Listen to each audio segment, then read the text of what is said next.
Hi everyone, welcome to my channel. In today's video, I'm super excited to share with all of you my favorites from the months of April and March. So over the past couple of months, there have been a lot of great makeup sales and I've hauled a lot of good new products. So if you're interested in hearing about my updated impressions and also see me put as many of these products on my face as I can, then just stick around. In case you're wondering what happened to my March favorites video, I ended up not filming that because I did the Sephora VIB sale recommendations video, which basically covered a lot of my recent favorites in that video. So if you're interested in sort of a March favorites equivalent, then definitely check out that video. For today's video, I'm going to run through the products in roughly the order that I would put them on my face. So starting out with complexion, this is not necessarily a new product, but recently since I hauled a bunch of Dior products, I filmed a full face of mostly Dior.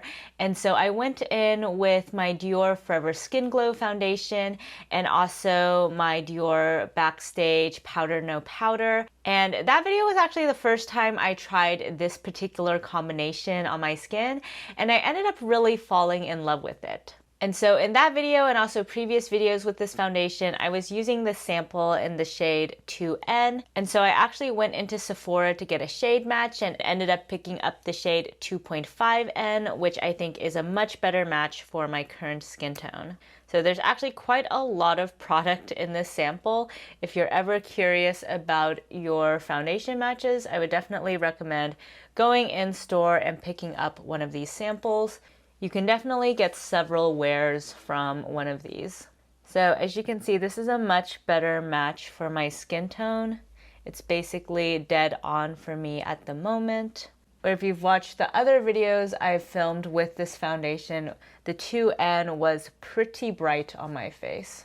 So there is just one very sheer layer on, and you can see that one layer, especially applied with a sponge, doesn't necessarily provide a ton of coverage, but it does just sort of even out the skin tone a little bit and provide a bit of that glowy finish. So if you watched my first video with this foundation, I was comparing it with the NARS Light Reflecting Foundation. And so I did a full day wear test with the two foundations side by side. And I did it without powder because I really wanted to see how the foundation formulas worked on their own. And I would say that in that wear test, the NARS one definitely won out. It was a lot more long lasting and looked much better at the end of the day. And so after that video, I wasn't super interested in continuing to use this foundation, but I really like how this foundation goes with the Dior Powder No Powder. I think the combination is just really beautifully glowy on the skin. And in general, I'm a big fan of the radiance that this foundation leaves on your skin. I think as you can see right now, my skin is looking very glowy, very dewy, very hydrated. So I'm really glad that Dior video gave me a chance to try out these two products together. Now for today's video, I'm not actually going to go into this Dior powder because, as I mentioned, I already did the combo of these two in that other recent video. And instead, I'm going to go in with my Saie powder because I realized I still haven't used this powder for you guys on camera, even though I've been really loving it ever since I picked it up.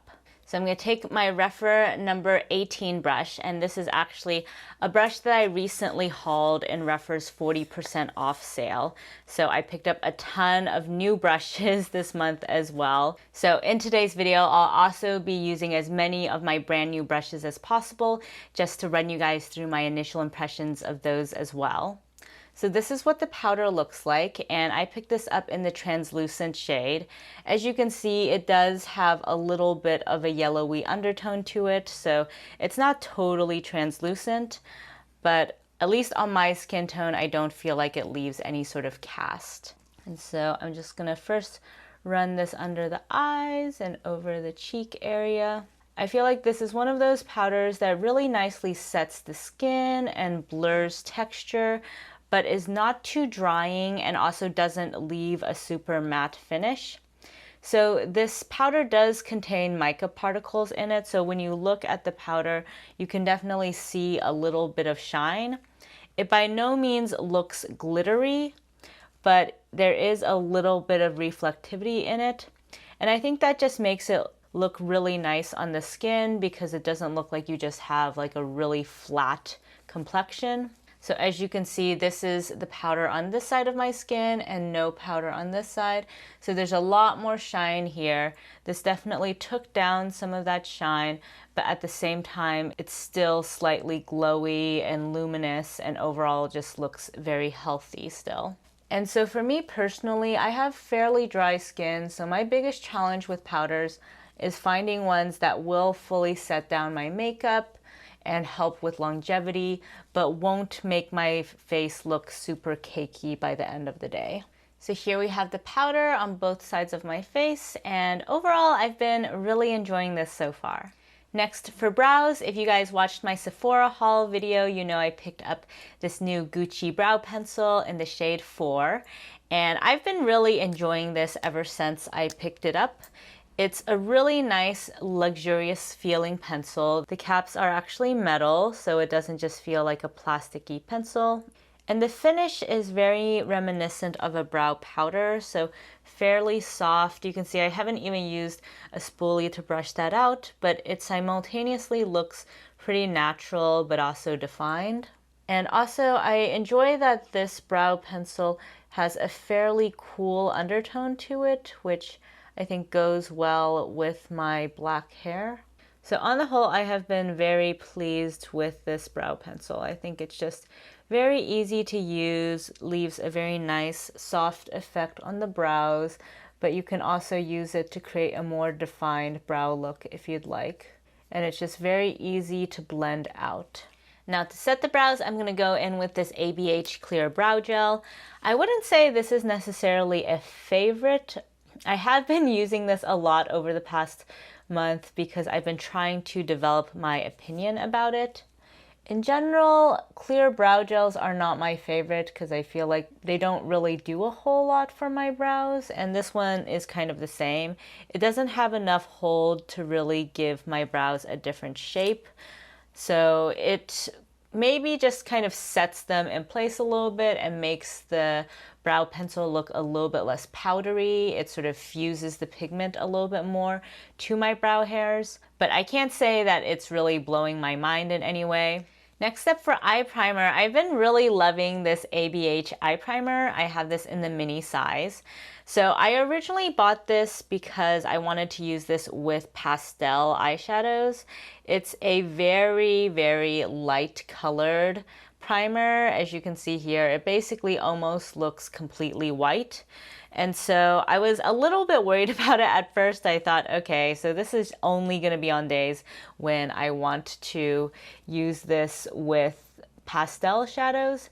But I find that if you use a really, really tiny amount of this and really blend it in, if you have a similar skin tone to me, then it works perfectly fine on days when you don't want to do pastels and just want to do a normal eyeshadow look. And I've actually been really loving this formulation. So for context, I normally don't actually use eye primer.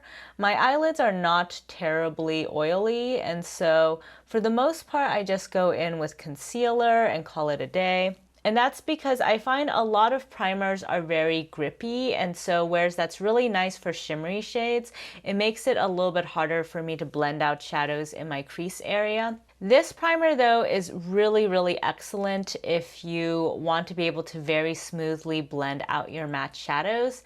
So it doesn't have much stick to it in comparison to most primers. And also because you need such a tiny, tiny amount of it, it doesn't create a thick layer on your eyelids that would change the formulation of the eyeshadows. Now, if you do have really flaky shimmery shades, I would suggest going in with some mixing liquid or a different kind of primer.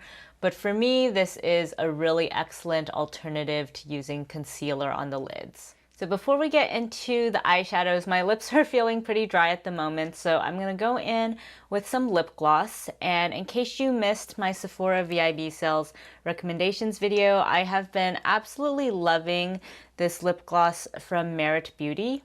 This is in their shade Au Naturel, and it's basically become my go-to everyday lip gloss. It just instantly hydrates and plumps the lips, and so whenever my lips are feeling a bit dry, this is the product that I've been going in with. Now, it's not the most long-lasting product on the lips. Definitely, if you're wearing this, you need to reapply it throughout the day. But there's nothing else in my collection that more instantly gives me that comfort on my lips when they're dry. And this is a lip oil lip balm hybrid, and so it's pretty light on the lips. It's not going to be thick like some lip glosses. And so I've been absolutely loving this product. So now for eyeshadows, I have a bunch of eyeshadow palettes to talk about. So first off, we have this Natasha Denona Pastel palette. I've been having so much fun with this palette ever since I picked it up. If you guys like colorful eyeshadows, or if you don't have a lot of colorful eyeshadows in your collection and you just want one go-to palette, this one is excellent for the spring months. It's really pretty, really fun, really covers a lot of territory. And I know this palette probably looks super intimidating in pan, but if you watched my video dedicated to this where I swatched it by order of color, actually half of this palette is pinky purpley tones, so much more approachable than it might look initially in pan. And the formulation here is really excellent. Now, pastels are really difficult to formulate, so if you've never used pastel eyeshadows before, you might be a little bit disappointed when you first try these. But if you're someone who's tried pastels from other brands, you'll know that this formulation is actually really good as far as pastels go. Especially if you use a light primer like the one I have on today. These will stand out nicely on your lids. They're very buildable, they don't just blend away, and they really preserve their pigmentation over the course of the day. Now, the only thing I'm not a huge fan of with this palette is I do feel like the shimmers are a little bit lackluster in comparison to most of Natasha Denona's palettes. These are just a little bit less shimmery and high impact compared to some of her others. But on the whole, this is a really beautiful and really fun, colorful palette. As much as I've been loving the colorful pastel palette, I've also been really loving just pretty basic neutral looks. And that all started with this Pillow Talk Dreams quad from Charlotte Tilbury. So this was a palette I wasn't even really that interested in. I only picked this up because I was reviewing the highlighter, and I figured a lot of you would probably also be interested in this palette. And so I figured I would try it out because my two previous Pillow Talk videos are some of my most watched videos, and so I figured this was a topic you guys would be interested in. But I actually really fell in love with this palette. It is so much better than the original Pillow Talk Luxury Quad. If you guys have tried that one, a lot of the shades kind of pull orangey if you have a warmer undertone skin like myself, and also the pop shade is really, really lackluster in that palette. For this palette, the formulation is really impeccable. These two mattes are incredibly creamy, incredibly pigmented, yet blendable, really, really easy to use. And these two shimmers are both very, very high impact. Now, of course, the color story is not the most interesting. You can almost certainly rummage around in your collection and find shades that are similar to these. This is not at all an innovative color story. But it is just so easy to put together a very beautiful romantic look. And so I have found myself grabbing for this palette whenever I want an everyday glam look. It's just so easy to throw something together that looks way more complicated than it actually is. And for context too, I'm not someone who normally likes Charlotte Tilbury eyeshadows.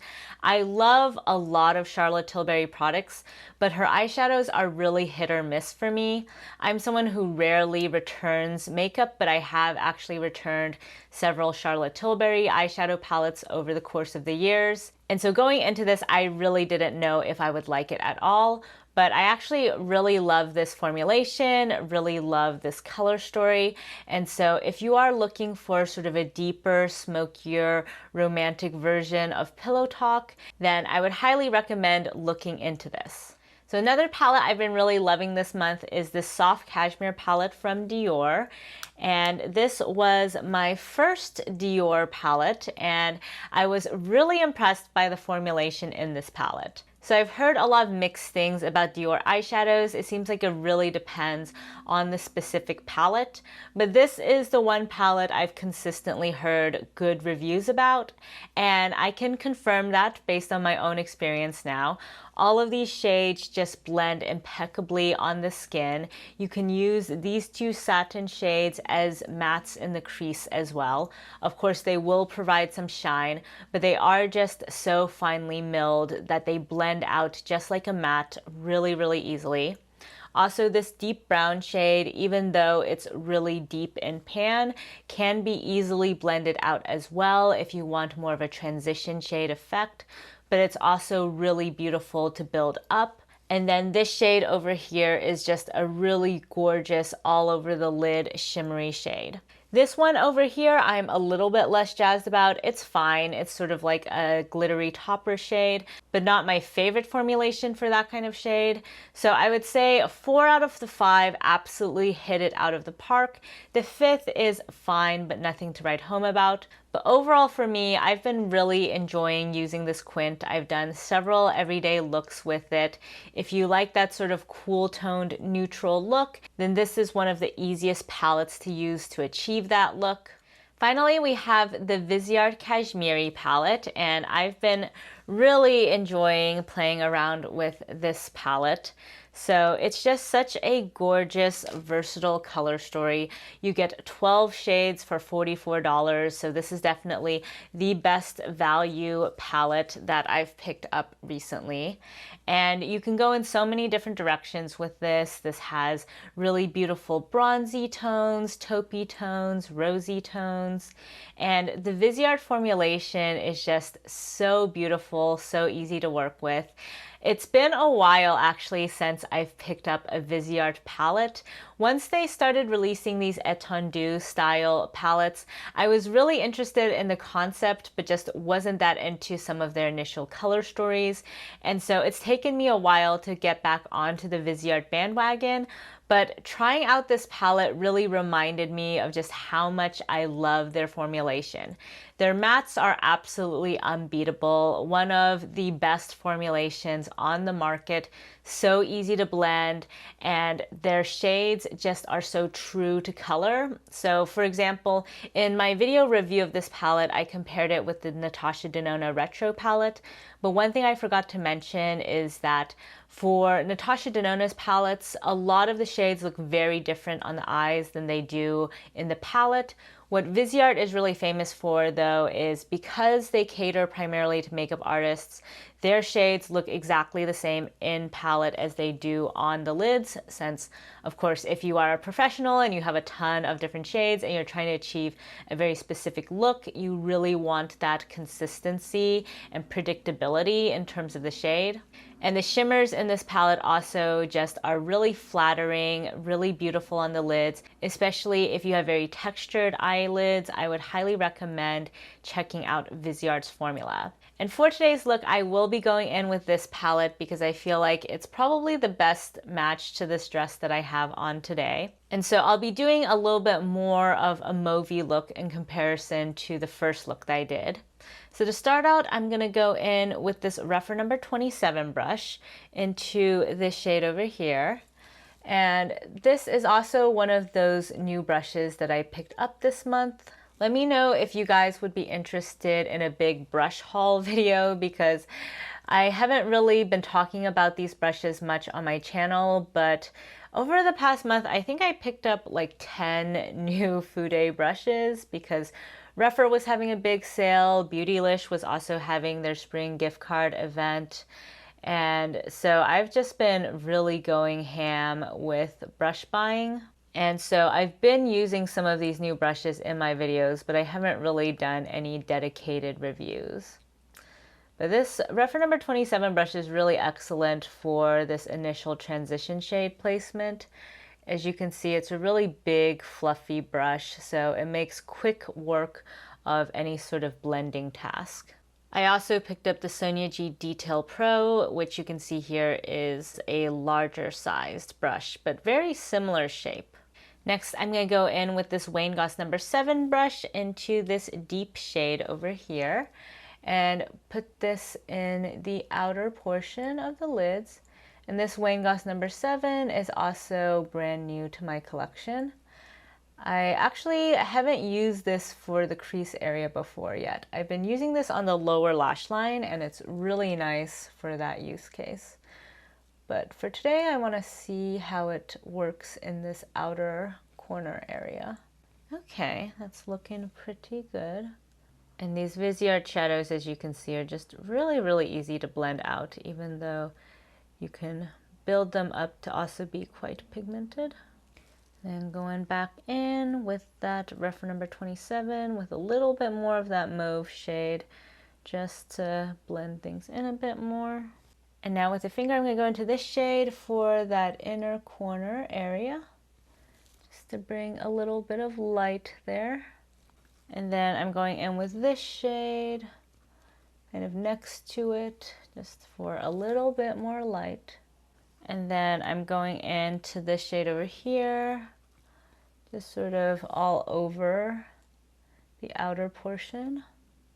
And I know it looks very messy now, but I usually like to first just go in with a finger to apply the shadow to the lid and then blend it out afterward with a brush.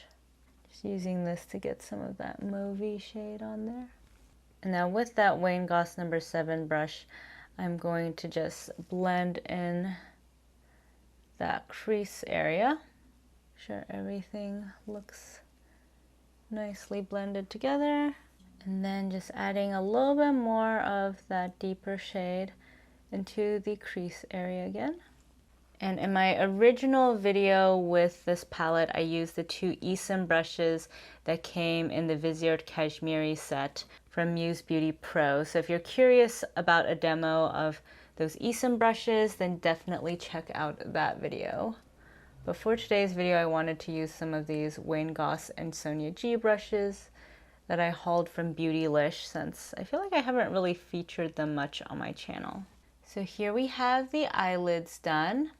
And for the lower lash line, I'm gonna go back in with that reference number 7 brush. It's very handy for the lower lash line area.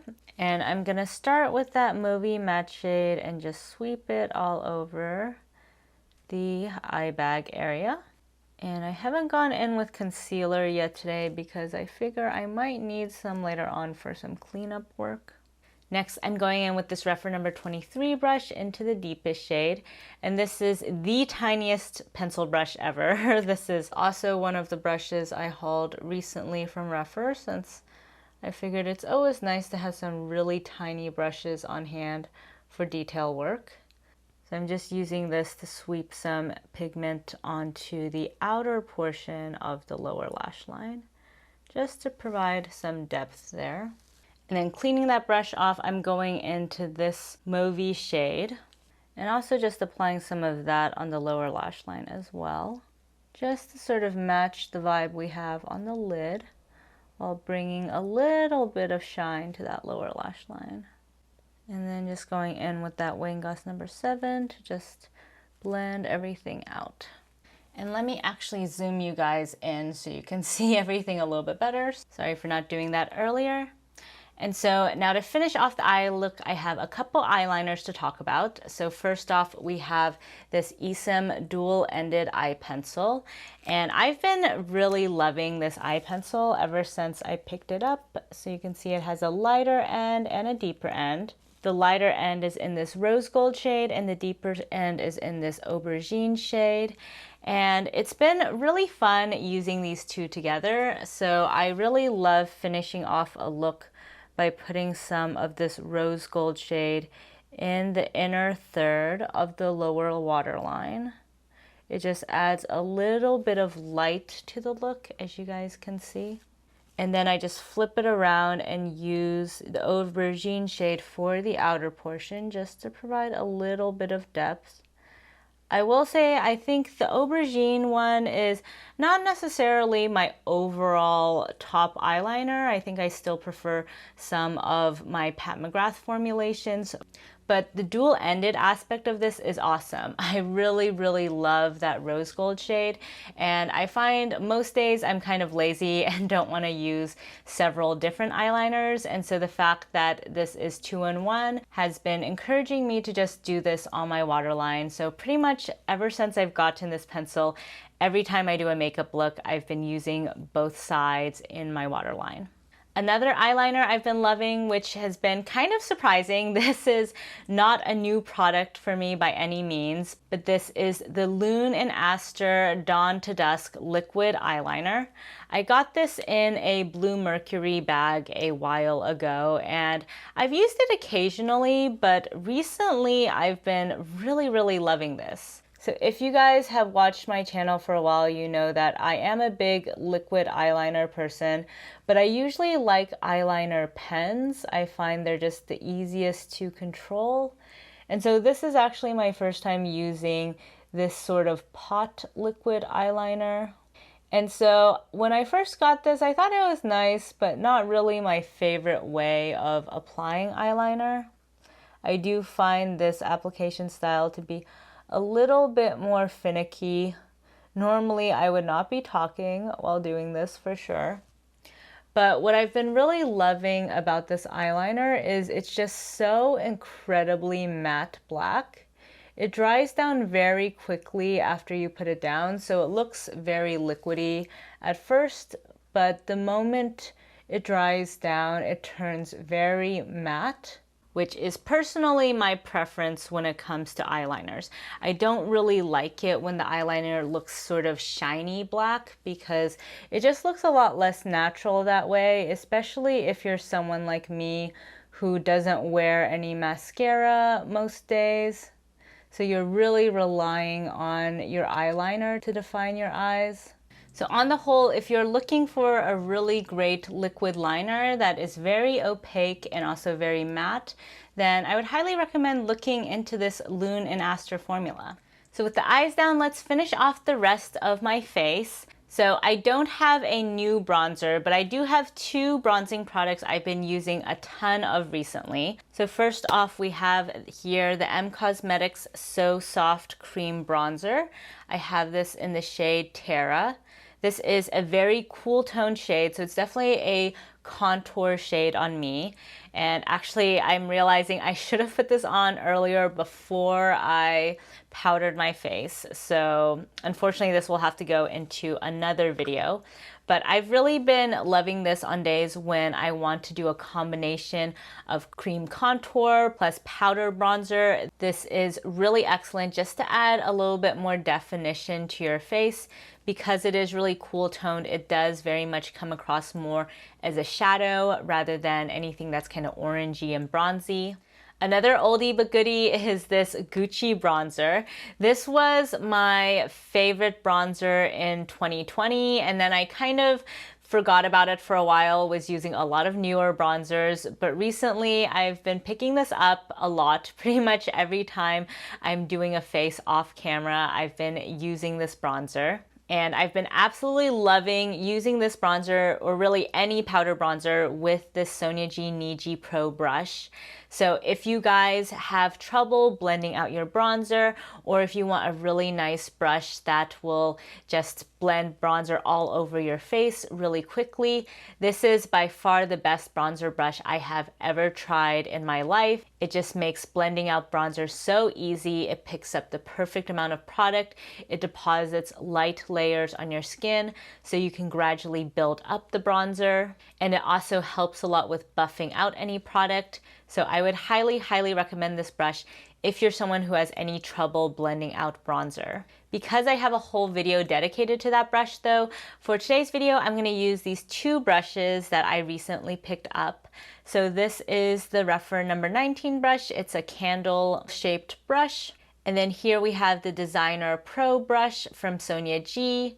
I bought this because the Wayne Goss airbrush was sold out, but this is a very similar shape and also has really excellent reviews. So let's start out with the Designer Pro, and I'm going to put this on the right side of my face. This is usually my problem cheek, so let's see how this fares. And I haven't actually gotten a chance to use this brush a lot yet, so think of this more as an initial impression of it. But I wanted to at least show you guys this brush on camera.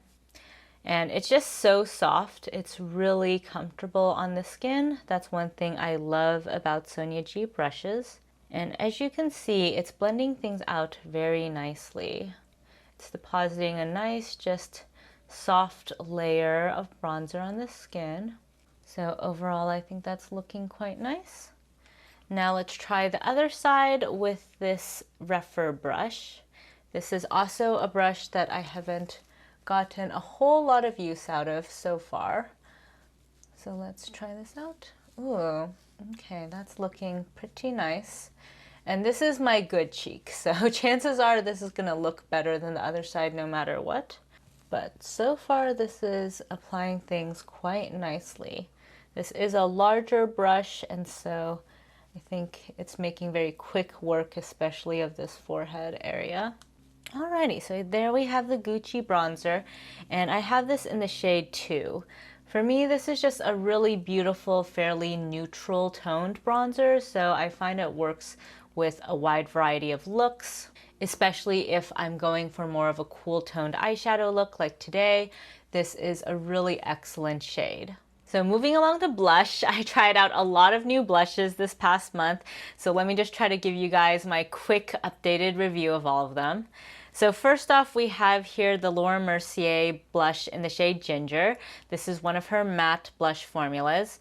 Really nice powdery matte formula. This applies in really sheer layers to the skin, blends out super easily, and is a really gorgeous everyday shade. If you have a deeper skin tone though, I would suggest you go in with one of her more pigmented shades, because this on me does still need a decent amount of layering. Next we have the Charlotte Tilbury Glowgasm.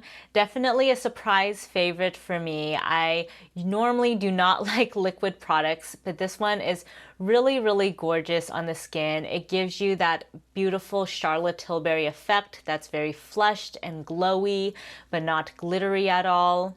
If you're someone who really likes Charlotte Tilbury ads and wants to get that look, this is definitely one of the products from her I've tried that most instantly gives you that Charlotte Tilbury effect. Now for my skin tone, this is definitely a blush, but a quite shimmery blush. So if you have a much deeper skin tone, you might be able to pull this off as a highlighter. And for me, I find this product to be quite versatile. I often apply this actually with all of my cream and liquid products, and then put a tiny bit of powder on it to set it, and then I can also go in with additional blushes on top. So when I do that, this just provides a bit of that glowy base, sort of lit from within effect. But of course, you can also apply this on top of powder or on top of other cream products and have it be its own blush highlighter combo. The two blushes I've been using the most over the past month though are the Tower 28 Magic Hour and the Patrick Ta She's So LA. So I already knew that I loved the Tower 28 formula. This has always been one of my favorite cream blush formulas. In fact, this was one of the first cream blushes that I actually liked, because I'm normally much more of a powder blush person, but this formulation is just so easy to work with. It blends out beautifully on the skin. It's not sticky or uncomfortable, but still has good lasting power in terms of the pigment. And this shade in particular is just the perfect everyday flush for my skin tone. On days though when I want a less pinky blush, I've been going in with this Patrick Ta She's So LA cream blush. So on an everyday basis, I usually don't actually use any makeup brushes. I just kind of go in with my fingers and take some of this and put it on my cheeks. And I've been really loving that look. This is just such a pretty neutral blush, and it's very versatile, having both the cream and the powder. And so for today's look, actually, I'm going to go in with this Designer Pro brush into this powder part, which is the part I haven't used as much of. And do this the way that Patrick Ta recommends, which is first putting down this powder and then going in with the blush on top. Like I said, most days I am kind of lazy, and so I just go in with the cream with a finger application, but I have enjoyed the few times that I've done it this way as well. So here we have just the powder on the skin, and you can tell it's actually a really pretty powder just by itself. I think I went a little bit overboard with it, but I want you guys to be able to really clearly see that shade. So even though it looks very brown and pan, it definitely is a blush shade. You get a little bit more of that reddish undertone on the cheeks. And then with the butt of my sponge, I'm gonna go into the cream side of this and just tap it on top. And basically this just gives some of that sheen to the cheeks, because if you just have the powder by itself like this, you can see it's a little bit of a satin sheen, but overall more matte. Whereas on this side, once you apply the cream on top, it has more of that dewy finish. So let's just apply some cream on this side as well. Help to just melt everything into the skin. So there we go. Here is the Patrick Ta on both sides. So on the whole, I would say that, you know, most days I'm probably not going to do both of these, just because for me that is a little bit more finicky than I would like. And I do like the finish of the two of them together, but it's not something that's so exceptional to warrant the additional step. That said, I do really like both of these individually, and so I'll probably continue for the most part just using each side by itself. Next up for highlight, we have this Romance Light highlight from Charlotte Tilbury. And I have actually been really loving this highlighter. So if you guys watched my video review of this, I was kind of on the fence about it. It was nice, but there was this overspray that made it look super glittery. And then also in my initial impressions, I put this over the Beauty Light Wand from Charlotte Tilbury. But now that I've worked my way through that overspray and have used this with a lot of other products, I've actually been really loving this highlight. In particular, I really enjoy that you have these 4 colorways. So even though you can definitely just mix them all together and use them as one highlight, for me, I've been really liking the versatility of being able to dip into each of them individually. And so for example, to finish off today's look, I really like going into this lightest shade for inner corner highlight. I find that it's really nice and brightening in that area. So as you can see on my skin tone, it's a little bit white in shade, but on the inner corner, I find that it adds just that nice brightness. And then when it comes to the brow bone, I like going into this shade, which is just a tad bit deeper, but still pretty bright on my skin. So it just adds some nice highlight. And you can see that now that we've worked through the overspray, it's not that glittery. You can't really see any glitter particles. It's just a nice sheen. And then for the cheeks, I've been loving going in with my Rephr number 20 brush because this fits in perfectly into each of the segments, but you can also use it across all of them. And so just to show you guys today, I'm going to go into that third one and sweep it across over here. And this brush is really just perfect for depositing highlight. You can have a really light, wispy layer of highlight, or you can really build it up. It just hits the high points of the cheeks nicely. And so I'm actually going into the third and the fourth one because I want a little bit of that moviness as well. And let me actually also just put a little bit of that down the bridge of my nose. That's another thing I really like for this fan brush. You can really do that nose highlight quite easily. So overall, my updated impressions of this is I actually really love it and would highly recommend it if you like playing around with highlight. So now we're in the home stretch, lip products. So there's been a lot of lip products in the past month that I've hauled. So let's start off with a lip pencil. So this is the Natasha Denona lip pencil in the shade Calla. This has been my absolute favorite lip pencil ever since I picked it up. I mean, this is my favorite formula for lip pencils in general. It's the most long-lasting, creamy lip liner formula I have ever tried. And the shade in particular is just perfect for my lips. It's very similar to my natural lip tone, but just provides a little bit more contouring. So let me actually wipe off that lip gloss from before and show you guys how this looks on the lips. So here we have Calla around the perimeter, so you can see it's very similar to my natural lip shade, just a hair deeper. And so for me, that makes it just really versatile. And then in terms of lipsticks, we have all of these guys to talk about. I do love all of them and have been wearing them a lot, but there is a lot of difference in terms of formulation between all of these. So let's first talk about these Pat McGrath SatinAllure lipsticks. So this is her new satin formula that's, I think, replacing her old Luxe Trance formula. And this came out with her Bridgerton 2 collection, so hence the packaging with the bows. And let me actually just give you guys some quick swatches of these because they're all very pinky. This is Veiled Rose, then we have Negligée, and then we have Venusian Peach. So they are slightly different. This one's more cool tone, this one's more neutral, this one's more peachy. On the whole, this is a really nice buildable satin formula. It's not opaque with one swipe, but does easily build up to opacity. It's overall pretty comfortable and flattering on the lips. If you are someone with a lot of lip lines, this will kind of fill them in temporarily. Over the course of the day though, it's not necessarily the most hydrating formula, so it's not going to dry out your lips, but it's also not going to make them feel super hydrated. It's also not as shiny as some of the other formulations, for better or worse. As you can see, as the name implies, it's definitely a satin finish. These actually remind me a lot of the Luxuriously Lucent lip colors from Lisa Eldridge. So if you're a huge fan of that formula, which has a bit of a silicone texture to it, then you'll really like these. But if you're turned off by that sort of formulation, then you also probably won't like these. Next, we have the Natasha Denona lipstick in the shade Calla. This is the same shade as the lip liner that I have on right now, and also actually fairly similar to the Pat McGrath lipsticks as well in shade.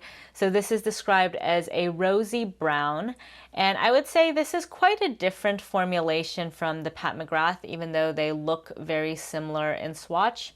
So this one is a bit thicker and more long lasting. So this one, when you first apply it, is not going to be as hydrating on the lips as any of the other products I'm going to talk about today. But compared to the rest of them, the Natasha Denona is definitely the longest lasting. So it kind of settles down on your lips and then it won't budge very much. So if you're looking for something that has more staying power but is still really comfortable, I would recommend the Natasha Denona. But for me personally, I usually don't care as much about staying power, so I've been gravitating a little bit more towards some of the more hydrating formulas. So in particular this month, I've been very frequently wearing these two lipsticks. So first off, we have this Dior Addict Shine lipstick. This is in their refillable packaging. And this is in the shade Bandana, which is sort of a really beautiful everyday nude shade. Quite similar to Calla, but a little bit more brown instead of pink. And this is one of the most hydrating formulas I have tried in recent history. It's incredibly comfortable on the lips. The moment you put it on, it just delivers instant hydration. It just smooths out any lines on your lips and just looks really nice and juicy. As you can see in the swatches, this one definitely has a bit more shine than the rest of them. Now, the caveat with this product is I think it looks a lot better and also has much better lasting power if you pair it with a lip liner. If you don't have a lip liner underneath, this will fade very quickly. The moment anything touches your lips, it'll be gone. And so especially if you're wearing masks, I would highly recommend pairing this with a lip liner. And in particular for me, I've been really loving this lipstick paired with the Calla lip liner. It's really a perfect match for an everyday look. So finally, my surprise overall favorite lipstick of the month was this UOMA Beauty Black Magic Shine lipstick in the shade Love. And this was really surprising to me because I didn't even go out and specifically buy this lipstick. I got this in an Ipsy glam bag. And if you look at this bullet, it has a really beautiful golden shimmer on the outside, which is really lovely. But honestly, I initially thought I wouldn't like this lipstick because I don't like shimmery, shiny, glittery things in my lip formulas. But rest assured, the glitter is only on the outside of the bullet, so when you put it on the lips, you can't actually see any glittery particles. But this has actually been my #1 go-to lip product over the course of the past month. So let me actually put this on for you guys now. So here we have Love on the lips, and as you guys can see, this provides a really beautiful hydrated shine. So as I mentioned, there's really no glitter particles at all. All of this shine is just from how juicy the formula is. And as you can see, it totally filled in my lip lines. My lips are looking really hydrated, really plump and juicy, and they feel really comfortable as well. And this formulation also has decent lasting power, so not as long as the Natasha Denona, but for a lipstick that has this level of shine, it can definitely stay put for most of the day. Also, the shade Love is actually a really beautiful everyday shade if you have a skin tone similar to myself. This is definitely not a nude lipstick. It has a little bit of that kind of mauvey reddish undertone to it, but it's still muted enough for an everyday basis. Now, there is a bit of a scent to this product. It's sort of that sweet, fruity kind of flavor, slightly floral. So if you don't like any fragrance in your lip products, I would recommend going towards the Pat McGrath lipsticks. Those actually don't have any taste or fragrance. But I've been really loving this formula. And it's been a major surprise because I haven't really heard people talk very much about this formulation. I myself did not go out and specifically buy it, but it's really beat out all of these other formulations in terms of how much I love it. I mean, this and the Dior are kind of neck and neck. For the Dior, I need to wear it with a lip liner and then it becomes one of my all-time favorite lip combos. For this one, I can wear it by itself. So if I want more of a one and done lipstick look, this one has just been perfect for that. So I would highly recommend checking out UOMA Beauty's line. I also really love their matte lipstick as well. It's one of the few matte lipsticks that I don't find to be drying on my lips. And so they are really hitting it out of the park in terms of lipstick formulas. So that's it for today's video. I hope you guys liked this very lengthy review of all of these products that I've been loving over the past month to 2 months. I would love to hear in the comments down below if you guys have picked up any new products during all of these recent sales, and if so, if there's any new favorites that you found. Also, I know I didn't get a chance to put all of these products on my face today, so if there's ones that you're particularly interested in and would like some more content around, definitely let me know. Thank you all so much for joining me today, and I'll catch you next time. Bye!